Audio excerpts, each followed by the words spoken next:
Pests are a common sight in established aquariums, especially in shrimp tanks. Some are beneficial, while others can be a nuisance and pose a threat to your shrimp, fish, and other inhabitants. They can seem to appear out of nowhere, and under the right conditions, some of them can rapidly reproduce, giving your tank an unsightly look. While there are ways to prevent pests from being introduced to your tank in the first place, how do you deal with them once they're already in there? Let's dive right in.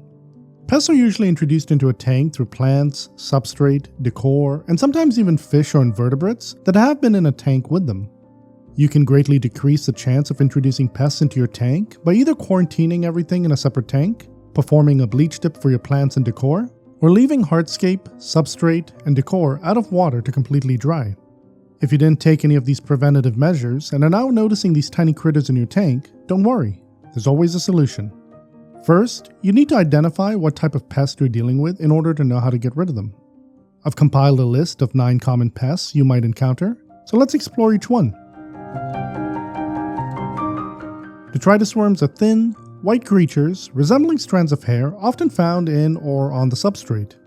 In a shrimp tank, where there are no natural predators, you'll likely observe these worms wriggling through the water column. The good news is they pose no harm to your tank's inhabitants. Detritus worms play a beneficial role in the ecosystem as detritivores, much like shrimp. They consume decaying organic matter, aiding in waste breakdown.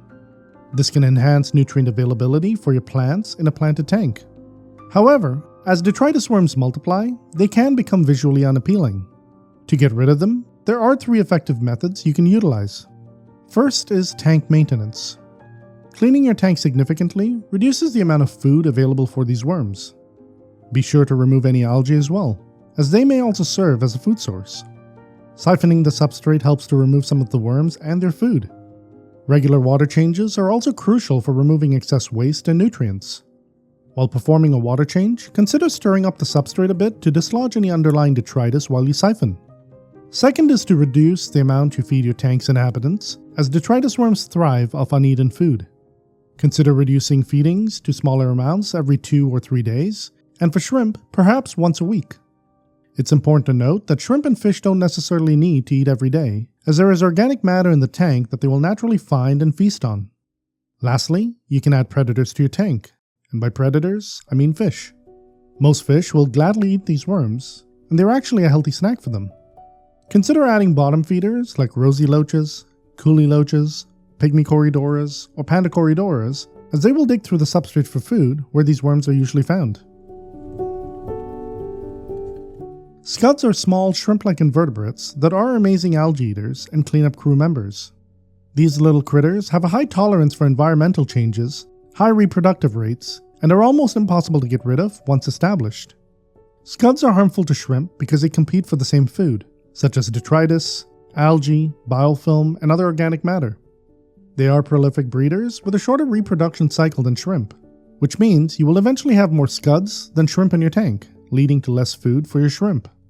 There is also the potential for them to be aggressive towards shrimp, especially baby shrimp, although I've never witnessed this myself. I recently broke down my red cherry shrimp tank and noticed that there were a ton of scuds in the tank, more than I expected. They could have been one of the many reasons my red cherry shrimp were dying. If you haven't watched that video, you can check it out in the top right corner. There are a few ways to potentially get rid of scuds in your tank. First is to manually remove them. I usually throw in an algae wafer or blanched vegetable, and when enough scuds gather on the food, I siphon them out. Second, you can introduce predators that'll eat them or at least keep their population under control. Tetras, guppies, mollies, and bettas are some that will prey on them.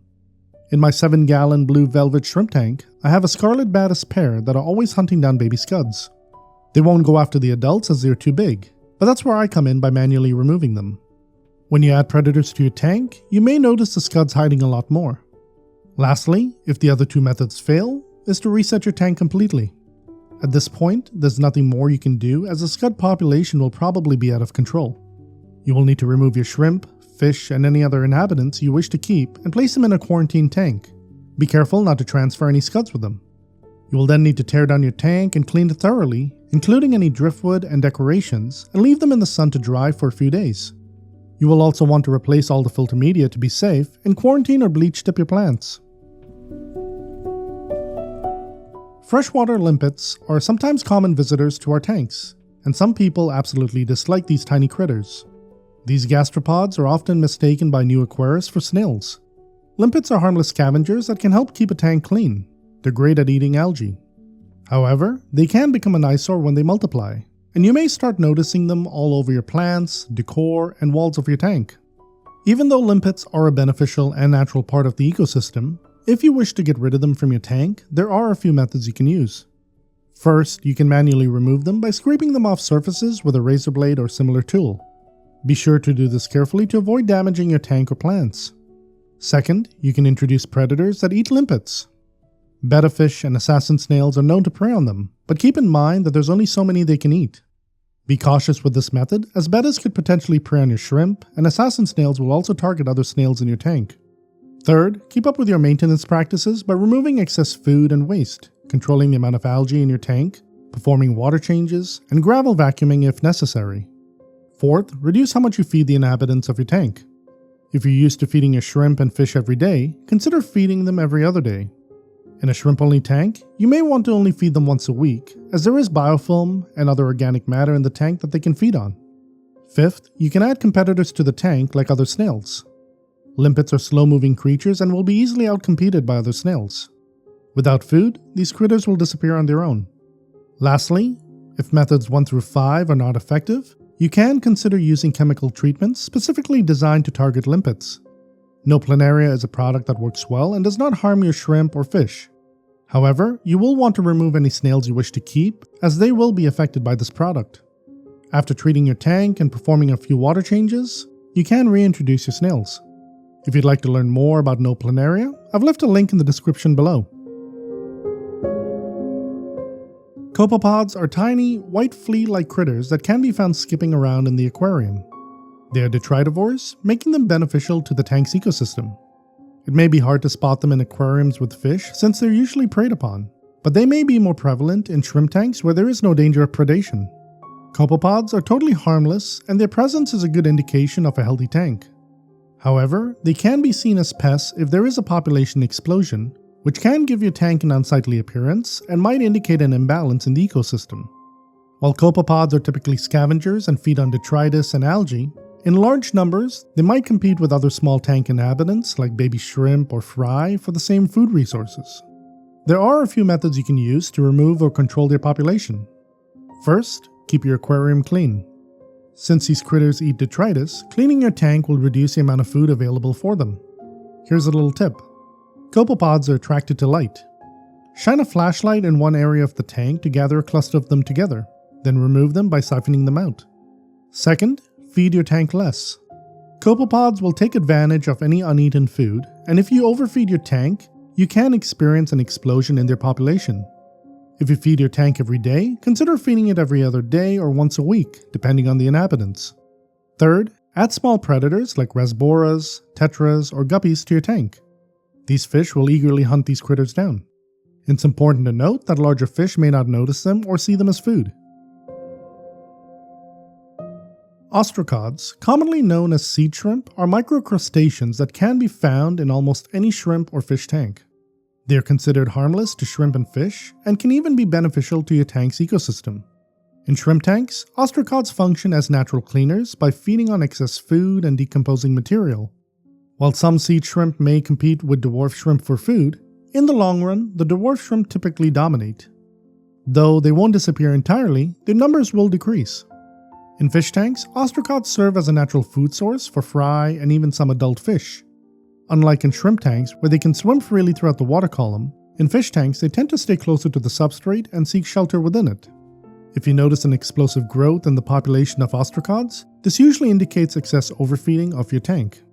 A large population can give your tank an unsightly look. If you wish to remove or control their population, you can use the 3 methods I mentioned for controlling copepods. However, it's important to note that ostracods are not attracted to light like copepods. Damselfly nymphs are born as proficient hunters, equipped with strong armor, patience, toughness, and swift-grasping forelimbs. During their nymph stage, they exhibit remarkable elusiveness and can persist undetected in an aquarium for months. Typically, aquarists only become aware of their presence when the population of their shrimp colony or small fish begins decreasing mysteriously. When Damselfly Nymphs are small, they primarily feed on tiny aquatic organisms, including microscopic organisms, Infusoria, Copepods, and Detritus. As they grow larger, these voracious predators become a threat to shrimp, small or juvenile fish, and other invertebrates. During the setup of my red cherry shrimp tank, I noticed that 2 Damselfly Nymphs had hitchhiked on the pearlweed. It took me a few days to discover them wandering around in my tank. Fortunately, they were small, and I managed to capture them before they could prey on any of my shrimp. If you encounter these elusive predators, the best method for removal is to use a net or aquarium tweezers. Given their talent for camouflage, it's crucial to thoroughly inspect and shake plants to reveal their hiding places. Hydra are small freshwater polyps related to coral and sea anemone. They're usually green or white in coloration. These critters get their name due to their ability to multiply from being cut into separate parts. Each part will generate to form its own respective hydra. In essence, these pests are immortal. Hydra can usually be found sticking to the surface of plants, rocks, substrate, or the walls of the tank. They're usually fixed in one place but can detach and move to another location by gliding on their base or flexing their tentacles to perform a somersault. Under the proper conditions, Hydra can multiply very fast. In a single month, a single Hydra can generate up to 15 other Hydras. Considering that each Hydra can generate 15 Hydras a month, in just 3 months you could possibly have just over 3,500 new Hydras in your tank. This makes them a danger to small fish fry or baby shrimp, and just an overall nuisance because of their stinging capabilities. If a baby shrimp or small fish fry goes near these creatures and come into contact with their tentacles, they will get paralyzed by their sting. The Hydras will then pull its prey in and devour it. Adult shrimp and fish are not really affected by these creatures, as they will dart away easily if they get stung. In order to get rid of these pests, there are a few methods you can use, but you have to be very careful because if you accidentally break them apart, they will simply multiply. First, keep your aquarium clean with regular maintenance. Since they feed on tiny creatures like Copepods, which feed on detritus, keeping the tank clean should gradually reduce your population. Second, reduce feeding live or powdered foods. Hydra eat microscopic foods like baby brine shrimp or Infusoria. They can also go after powdered foods fed to fish or shrimp. Removing these food sources will starve them out. As an alternative, try using pellet foods. Third, add predators like rasboras, tetras, guppies, bettas, or gouramis. These fish will usually snack on the Hydra. Finally, as a last resort, you can use No Planaria to get rid of them. It's an effective product I use whenever I see these pests. Planaria are flatworms that look similar to Detritus worms at first glance, but they can be identified by their arrow-tip shaped heads. They're usually spotted crawling along the glass, decor, and under the substrate. They also move incredibly fast. Planaria are detritivores, but also carnivorous, and will attack shrimp of all sizes, snails, and even fish. They tend to go after small, weak, or dying inhabitants. If a shrimp has just molted, it becomes incredibly vulnerable. If a planaria gets a hold of a shrimp, their slime will stun it, and there's nothing the shrimp can do to protect itself. The planaria will then search for a soft spot to enter the shrimp's body and proceed to eat it alive. This is why, if you spot these pests in your tank, it's best to deal with them right away. You have to be extremely careful when handling planaria, because if you split them apart accidentally, each part will form a new flatworm. Similar to Hydra, planaria are also immortal. If you notice planaria in your tank and wish to remove or control their population, you can use the same methods I mentioned for controlling Hydra. One additional tip is to add predators like bottom feeders such as loaches or corridoras. They will be especially helpful as they dig through the substrate where these flatworms are predominantly located. Snails are invertebrates that are beneficial to a tank's ecosystem. These harmless creatures are detritivores, meaning they consume uneaten food, waste, decaying plant matter, and other organic material. They help break down detritus, making it easier for plants to utilize it. They also feed on algae, which most aquarists find unsightly. There are 3 common species often seen as pests because they can easily reproduce and take over a tank. These are bladder snails, Malaysian trumpet snails, and ram's horn snails. In all of my tanks, I primarily have ram's horn snails. I don't really consider them pests because they give me a good indication of whether or not I'm overfeeding my tank. More food equals more snails. It's that simple. If you consider them as pests, you can use the following methods to get rid of them. First, manually remove them. You can scoop them out with a net whenever you spot them, but this can be a slow process. A better way is to leave a pellet or blanched vegetable in your tank and wait for an hour or so. Once you see enough snails gathered on the food, simply scoop them out and repeat the process. Second, keep your aquarium clean by maintaining it regularly. By removing excess food and waste, scraping algae off the glass, and performing water changes, you'll cut off the food supply for these snails. Third, feed your tank less. These snails will only multiply based on the amount of excess food in the tank. By cutting back on food, they won't multiply as much, and they will slowly get starved out. Fourth, depending on your tank setup, you can add predators like pea puffers or certain loaches. If you have a shrimp tank, you'll want to avoid doing this, as your shrimp will also become targets. The safest route, whether you have a community aquarium or shrimp tank, is to add assassin snails, as they will hunt down and eat these other species of snails. Finally, as a last resort, you can treat your tank with No Planaria, but there's no guarantee that all your snails will die off. I've used the product a few times, and there have been times when my ramshorn snails were not affected by the treatment. So there you have it, 9 pests you might encounter in your aquarium or shrimp tank. Remember, some of these pests are harmless to your tank's inhabitants and can actually benefit the ecosystem. With proper maintenance and preventative measures, you can easily keep their populations under control or prevent them from being introduced into your tank in the first place.